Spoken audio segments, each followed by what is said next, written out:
Välkommen till overlanding.nu. Mitt namn är Andreas och idag ska vi ha vår första produkttest. Det är ett swag-tält ifrån Expedition Norway. Vi ska börja med att packa ut och se vilka delar som följer med. För att öppna tältet så har vi hela duken här. Sedan följer det med alla de stängerna som behövs för att montera tältet. Vi sätter den här.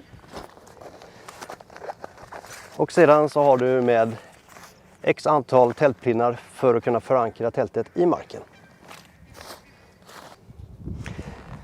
Så hela tältet är ihoprullat och hålls ihop av de här två spännbanden som är här. Det är väl egentligen bara för att minska volymen och den behövs lite grann när man har madrassen monterad i tältet. Sen är det egentligen bara att hitta ett bra underlag, rulla ut tältet. Och där är i stort sett den storleken som det kommer i. Sen är det egentligen bara att starta. När man har hittat den placeringen som man känner passar för att ha tältet så är det egentligen bara att starta. Och då har man följande delar. En lång tältstång som ska gå på tvärs över här.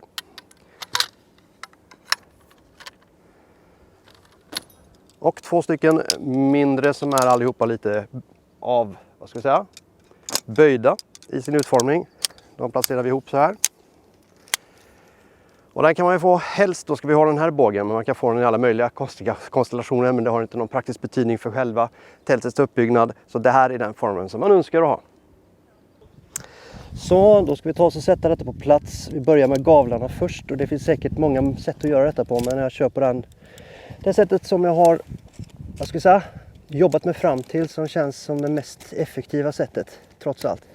Tar inte lång tid att sätta upp det här tältet, utan det går relativt fort och det är ganska så smärtfritt. Så vi knäpser de här på. Det är väl inte det stora hela. Så har man då gjort den ena sidan klar. Då är det bara att börja på andra sidan. Så nu har vi fått upp båda gavlarna och det är på plats. Då är det egentligen bara att sträcka ut tältet med den mittstolpen som följer med.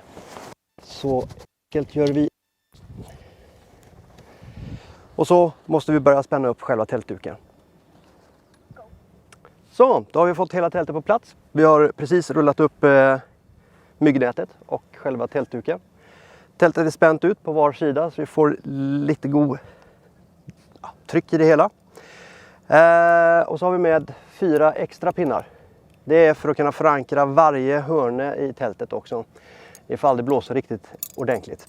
Nu har jag inte gjort det någon gång innan, men när vi har varit ute i ganska kraftig blåst med det här tältet med bara förankring av 2 pinnar. Det var lite obehagligt när det kändes som tältet skulle dra vidare ner över fjällsidan. Men då har man alltså 4 stycken till. De här är ganska kraftiga, så att man kan helt säkert ta och använda dem utan stora problem. Och om man vill ha ännu kraftigare så kan man säkert bara skaffa sig några vidare utav det. Så ska vi ta oss och se lite grann på själva madrass och hur komforten är inne i tältet. Nej, det är inte riktigt tid för att sova här nu. Jag ska bara visa hur det ser ut när man ligger i själva tältet. Det är faktiskt rymsligt här i längd. Så att man kan fint ha både utrustning ovanför huvudet och i fotändan om man nu skulle slippa ha det på utsidan. Så att det är förhållandevis god plats. Vi ska ta oss och se lite grann på de andra delarna. Så själva duken är 289 grams polykonduk och golvet är 550 gram PVC och vattentätt golv. Jag har aldrig upplevt att själva golvet, att det har läckt igenom vare sig golv eller vägg eller tak. Det är då en 5 cm tjock skumgummimadrass som man kan då tvätta. Det är avtagbart träck. Nu växlar vi lite grann norska och svenska här. That's the way it is plus engelska. Madrassen är så pass behaglig och skön att den är inga problem. Och sova en riktigt god natt på. Även när det ligger då på stenunderlag exempelvis. Det är 2 stycken öppningar på varje sida för myggnät, eller man ska säga, för att få in luft. Och det är ganska behagligt. Och så själva tältduken har en vannsöjle, heter det på norska i alla fall, på 2000 mm. Storleken på tältet är 215 cm gånger 90, så att det är klart du får in 2 personer här i om du är van vid att dela ytan med någon du känner ganska gott och väl. Så, här har vi då myggnätet. Alla dragkedjedetaljer här är av mycket hög kvalitet och just det här är från SBS. Men som ni ser så går det väldigt lätt att dra igen dragkedjorna. De har aldrig kärvat heller. Själva duken, en ganska tjock, robust, slitstark duk. Har vi med mycket. Även här är det samma typ av dragkedjor som vi enkelt bara drar ner från. Och så är det fint att passa på att tänka på var man önskar att dragkedjan ska vara när man går upp och ner av tältet. Fördelaktigt är att placera dem båda två så att man kommer åt dem på samma sida när man sen ska gå upp på tältet. Nu är det bara en person här inne i det här tältet och det är den här platsen man har. Nu filmar jag just det här klippet med GoPro så att det är kanske lite missvisande. Men det är klart, det funkar. Men vi ska väl se hur många vi kan få in här, tänkte jag säga. Så där, då är vi 2 personer. Vi är pappa och son Tobias. Då är det den här platsen vi har. Nu ligger jag helt in till tältduken. Det är sådär, lägg till då så 2 sovsäckar så blir det ganska trångt. Men det funkar hyfsat bra ändå. Så, då har vi stängt myggnätet. Så egentligen det ligger liksom precis här.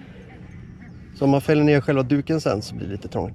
Men nu kan man ju se då att det är ganska så god plats här nere vid fotändan. Så är det den här platsen vi har här uppe i huvudändan. Så det är klart att Tobias, han ligger väl lite sånt tätt till duken. Men det funkar ju väldigt bra ändå. Det har inte kommit igenom vatten de gångerna vi har varit ute och det har regnat och vi har tältduken så. Men det är kanske det enda som man kan säga är lite grann. Man ska inte ha klaustrofobi om man ska ligga i det här tältet. Då sliter man ganska hårt. Det vi inledningsvis inte har sagt någonting om det är att det här inte är ett sponsrat inlägg. Det här tältet har vi skaffat oss och vi har använt det flera gånger och vi är jättenöjda och det är därför så vi gör den här lilla produkttesten. Vi har varit på vintertur med det. Vi har varit på vår, vi har varit i höst, vi har varit både regn, vi har varit i snö, vi har varit i värme, vi har varit i kyla. Det som kan hända är att det på insidan bildas en del kondens, men det gör det i alla typer av tält. Så att det är inte specifikt och för just det här tältet.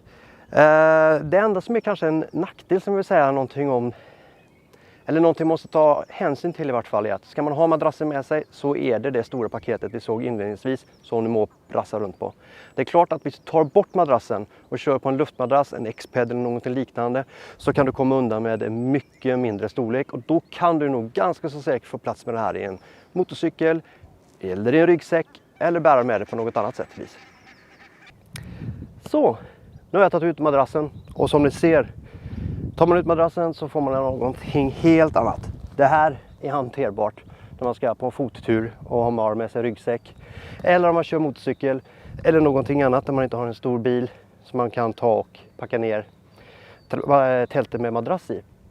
Det är klart att man måste ha någonting annat i tillägg för att ligga rätt på marken. Det är inte speciellt behagligt. Men det är klart, kompletterar man detta med en X-ped, liggunderlag, madrass eller någonting annat som inte är så skrymmande, så är det här du sitter igen med. That's it. Det var allt vi hade att bjuda på idag. Om du tycker att den här typen av produkttest, review eller vad vi önskar att kalla det, är någonting vi ska fortsätta med, skriv gärna i kommentarfältet så vi får lite mer bakgrund. Sen är det så att det här är ju någonting som måste gå sig till, både rent tekniskt och hur vi filmar. Men tack för idag och på återseende!